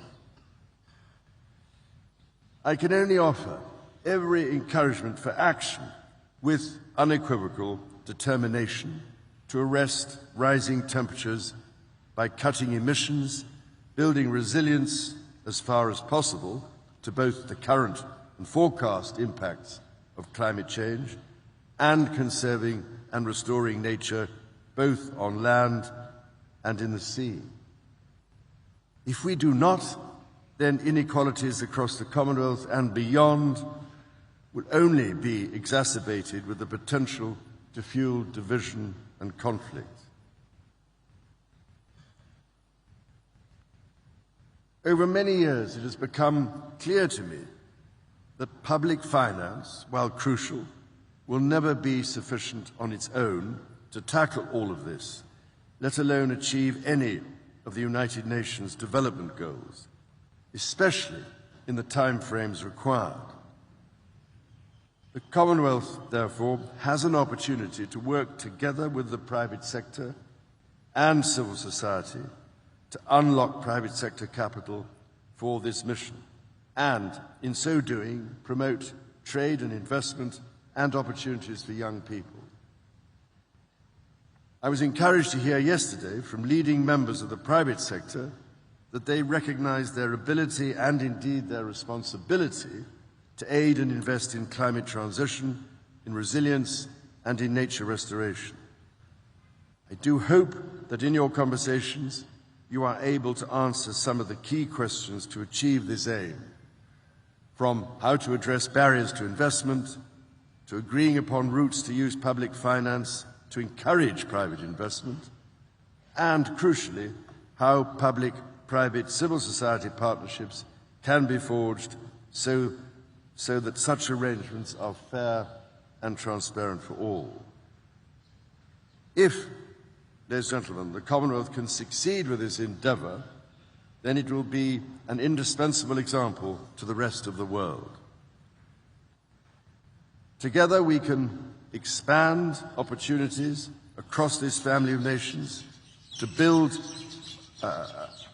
shared prosperity and truly resilient economies, while also meeting growing challenges such as disinformation and extremism, and ensuring that the untold potential of technology, including artificial intelligence and social media, works for our societies, not against them. We can surely try to invest in as many as possible of the 1.5 billion people under the age of 30 in the Commonwealth to ensure they have the right personal development. This means skills, opportunities, and entrepreneurial drive, as well as the ability to thrive and prosper in this changing world while being shielded from the negative aspects of technologies. I know from speaking to many of you in recent months and from all that I have heard from around the Commonwealth that these are among the issues that matter most to you and your people. I am pleased that they resonate strongly with the themes that Samoa has chosen for this Chogm. I can only hope over the days ahead that you will make meaningful progress on these matters. So doing, I trust you will take inspiration from the Pacific Way, working with respect, compassion, and compromise as your guides. Ladies and gentlemen, few of our forebears could have imagined the Commonwealth of today, our free association of proudly independent nations, alive with opportunity, stands in proud defiance of the discrimination of the past. We have not reached this point by accident. Shared vision and collective courage have been our lodestar. As we set a course for the century ahead, we can renew our courage with our faith in one another. For my part, I can assure you today that for however many years God grants me, I will join you and the people of the Commonwealth on every step of this journey. Let us learn from the lessons of the past. Let us be proud of who we are today, and together let us forge a future of harmony with nature and between ourselves that our children and our grandchildren deserve.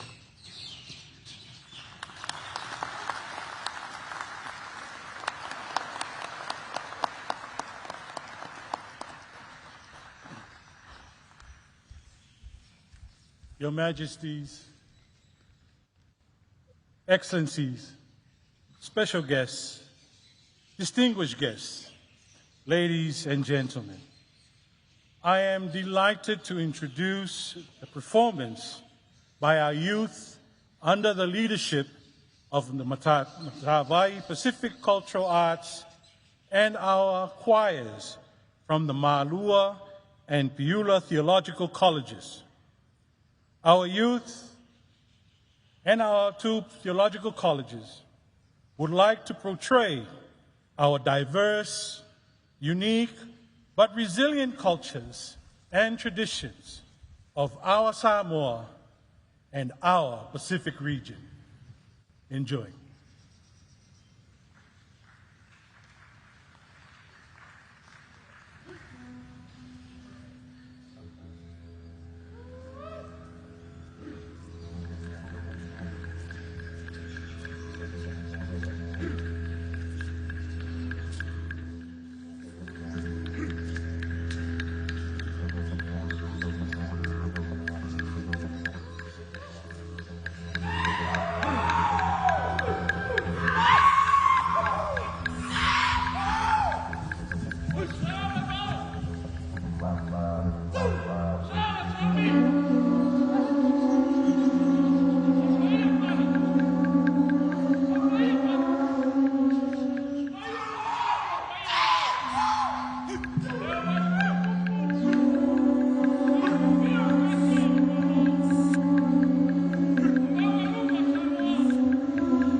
There's not a peace and hope for us.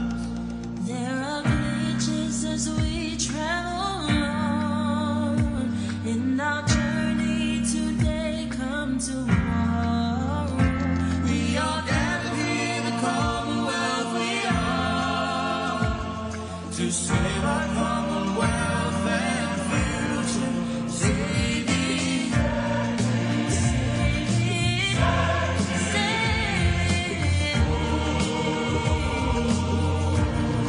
save it, save it,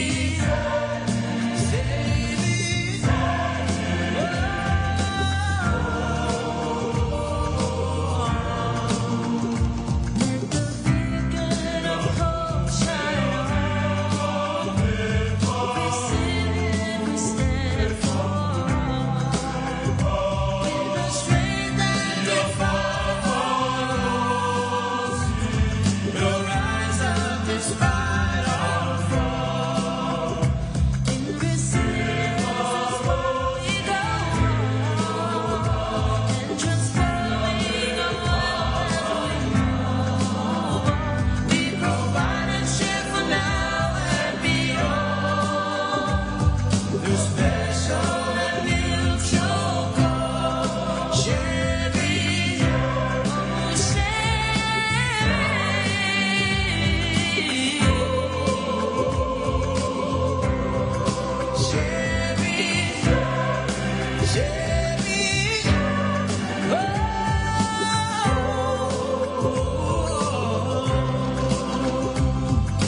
there'll be no hunger, no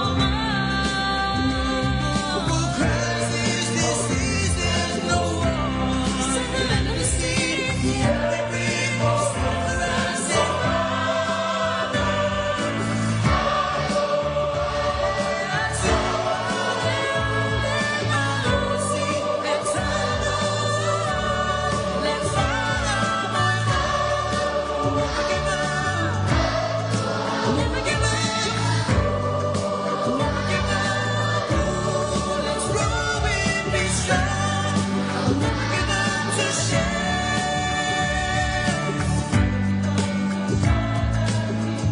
Welcome to Samoa. Be strong to protect our common future and Commonwealth. Please remember us in your hearts as we live for your time. We are the future, tomorrow's generation.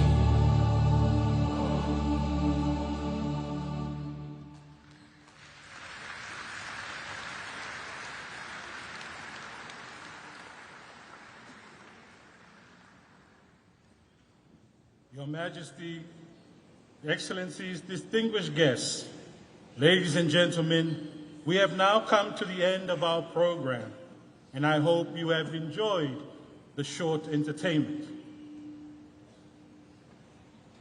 May I now invite the official photographers to come forward to take the family photograph.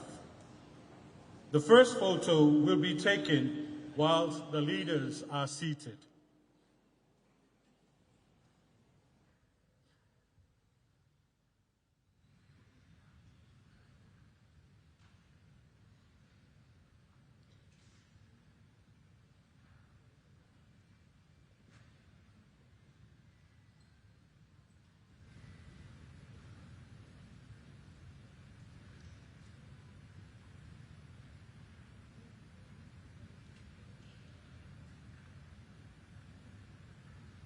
I respectfully ask His Majesty, the leaders, and the Secretary General of the Commonwealth to stand up for the second take of the family photo.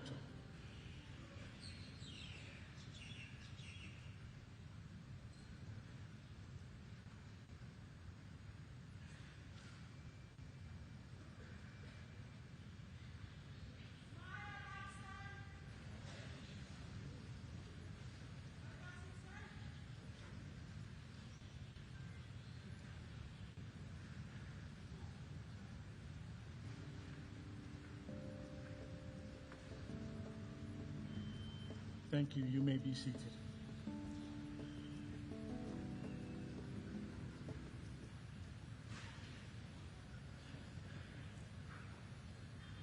this time, I kindly request that you remain seated as their majesties and their excellencies exit the stage and are guided out of the conference center to their vehicles.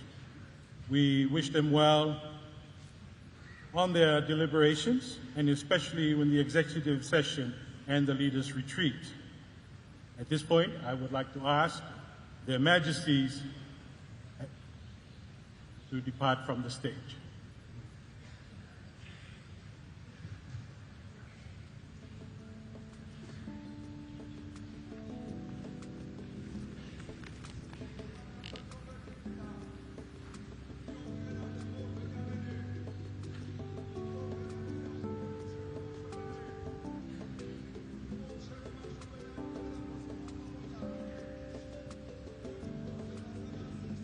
And now I will call the head of state of Samoa to depart from our and the Council of Deputies.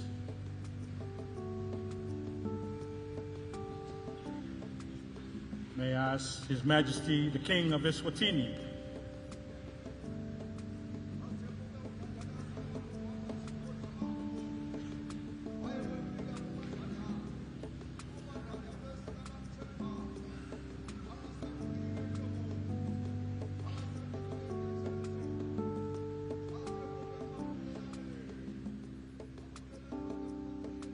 Your Excellencies,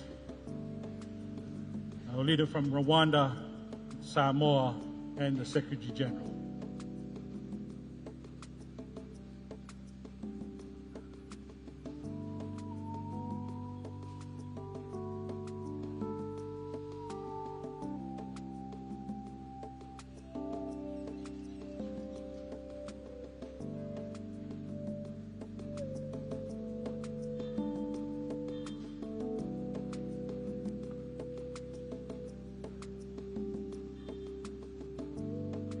Your Excellencies, may I now ask our new leaders who will be joining His Majesty, our leaders from Fiji, Lesotho, Papua New Guinea, New Zealand, Singapore, Tuvalu, the United Kingdom, Vanuatu, and Togo.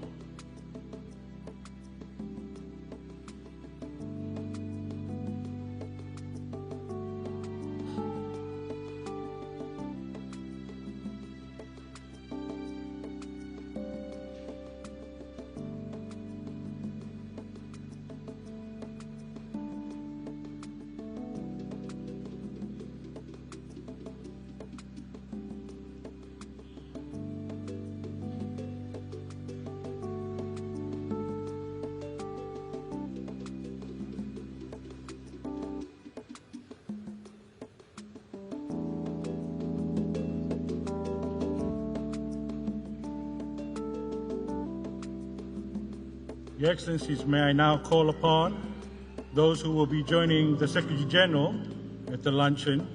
May I ask Your Excellencies of Cameroon, Sierra Leone, Trinidad and Tobago, Togo, Antigua and Barbuda,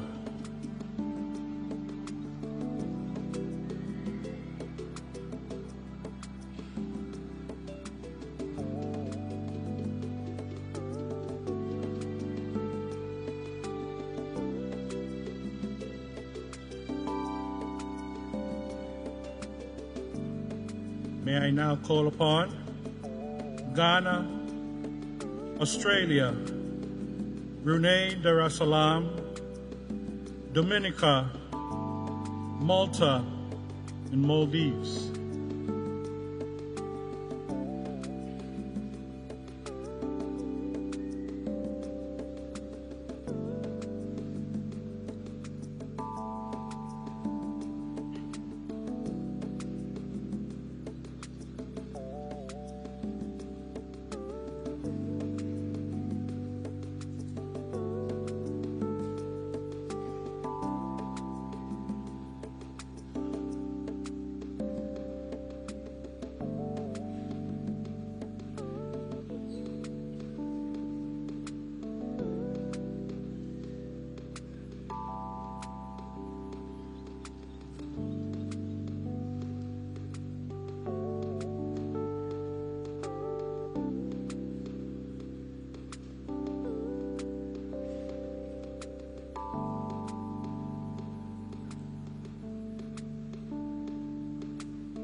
Thank you for your patience. I now call upon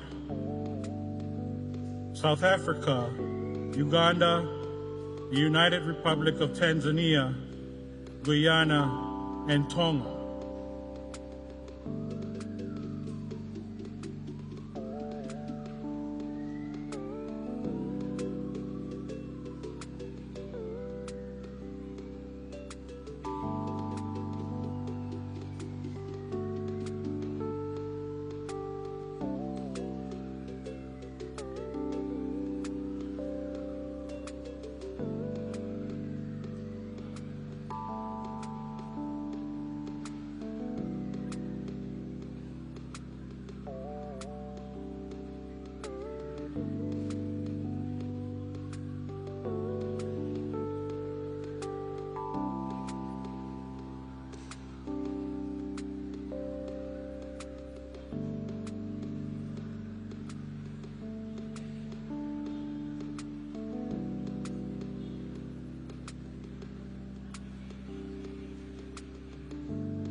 We appreciate your patience, Your Excellencies.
favor.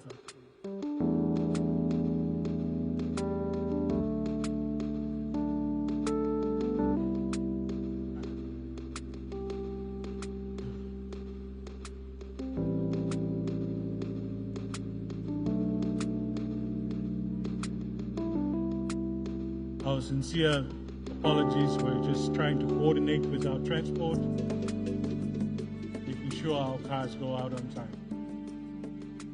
Sincere apologies. Sincere apologies. It's just we're trying to coordinate with our transport and the security, especially the motorcade that will take Your Excellencies. Please bear with us and thank you for your patience.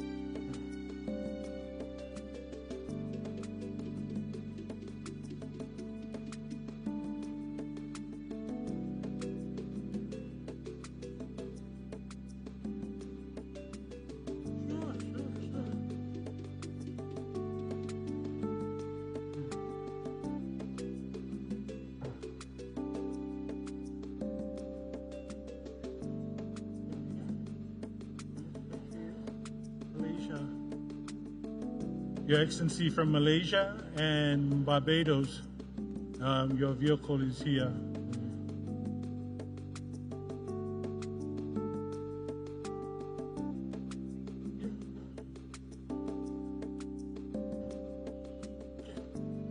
Yes. Your Excellency, you can come through here.